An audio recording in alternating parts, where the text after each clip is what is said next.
Next, I would like to introduce our second keynote, Jaime Wheeler. Jaime is the Senior Vice President of Clinical Affairs for Transcatheter Heart Valves at Edwards Lifesciences. With over 25 years in medical device and pharmaceutical research, Jaime has profoundly impacted clinical research across multiple therapeutic areas. Her strategic leadership was pivotal in three major merger and acquisition deals, including one valued at $1.5 billion. Jaime's dedication extends beyond her corporate role to her own real estate company and her significant contributions to diversity and inclusion. She's been a great partner to D but is also an active executive planning committee member of the MedTech Color Collaborative Community, focusing on diversifying medical device product development and clinical research. Her academic background includes degrees from Virginia Tech and an MBA from Florida Atlantic University. She is also known for her athletic prowess. Jaime is an avid athlete and an adventurer who has trekked some of the world's most challenging trails, including Mount Fuji, Mount Everest Base Camp, and recently the Inca Trail to Machu Picchu. We are thrilled to have such a dynamic and dedicated leader with us today. Please join me in giving a warm welcome to Jaime Wheeler. You are amazing, Claudine. Thank you for that very kind opening. Hello, everyone. Thank you for having me. I have a tough act to follow. So Javier, who is amazing, actually did this perfectly on time. So let me see what I can do to try to keep up. We just covered, right, with career development, personal development. I am a little bit atypical. I did not actually have a mentor coming along. So the first thing that I'm going to just remind everybody is you can actually be successful without a mentor. But if you have a mentor, your journey is going to be so much better. And I will start with just sharing a little bit about my journey along the way and some lessons that I learned through unexpected mentoring that I didn't even know I was receiving at the time. And so the first is, what did I want to be, right? When I was young, I wanted to be a doctor. If you asked me, doctor, we have no idea where that came from. I wasn't exposed to physicians in my family. I didn't have some life-threatening disease early on that pivoted me that direction, but my Halloween pictures and all had me dressed in doctor and nurses uniforms with my stethoscope around my neck, and that's what I wanted to be.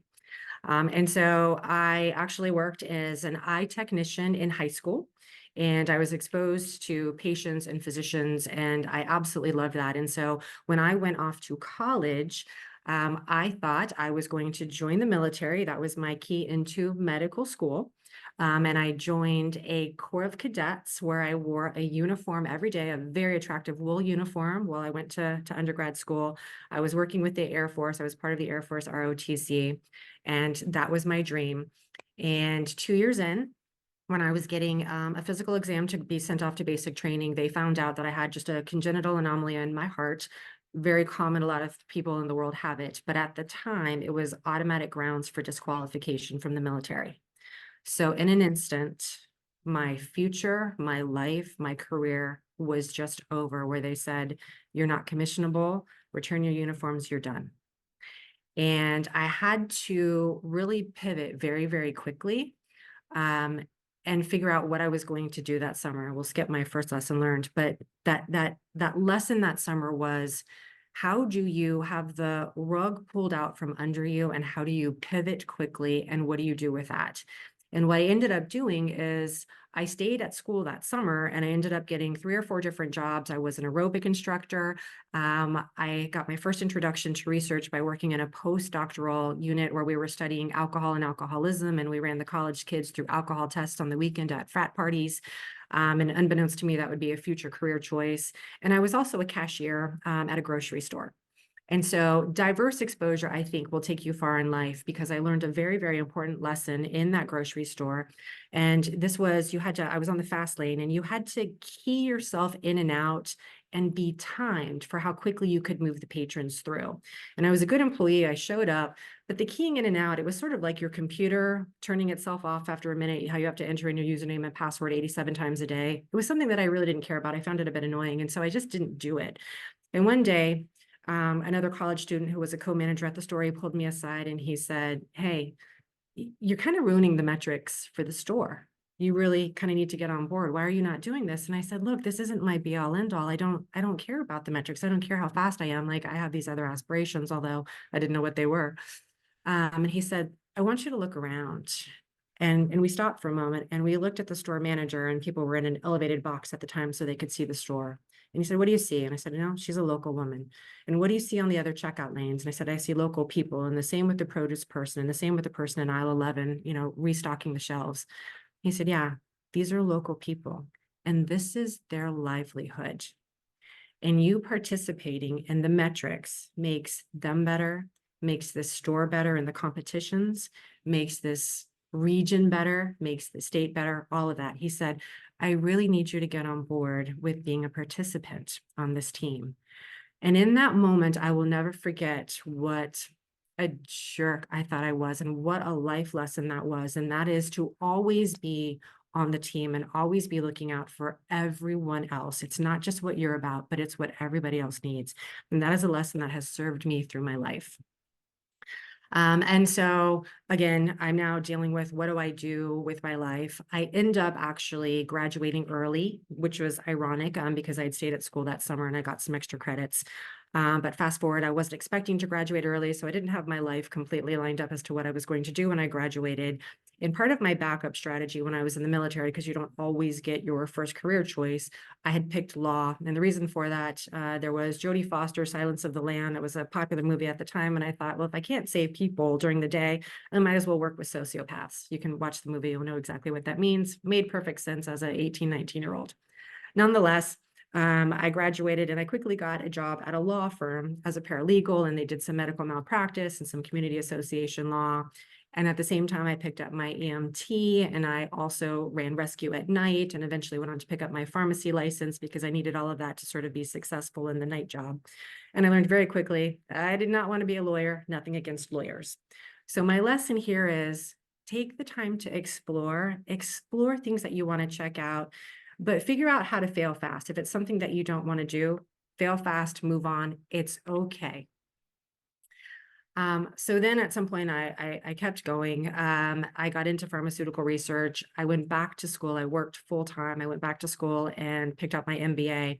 And it was during this part of my life that I remember my graduate school professor saying, "Okay, you're a full-time employee. You're going to school full time." He said, "You're going to want to quit. Do not quit. You will stretch beyond your imagination. This is a hard assignment. Take the hard assignments, stick with it. You will grow, you will stretch and persevere."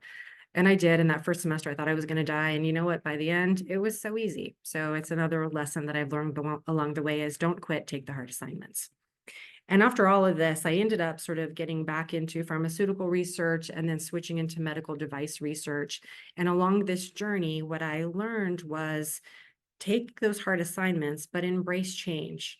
It's really, really easy for us to get comfortable and to not move. And in order for me to progress along my career, I had to actually move. I've moved over 20 times in my career, some personally, 10 for work. One of those included an expat assignment in Japan, and I'd never taken Japanese, and I never thought I would have gone there. But by having gone there and embracing change, I learned so much about the world. I learned so much about myself, getting on a plane, going somewhere and trying to do a job alone. And it has made me a much, much better person, employee, and contributor to the world. So I always say, embrace change, take the hard assignments. Again, don't quit, reflect on the lessons.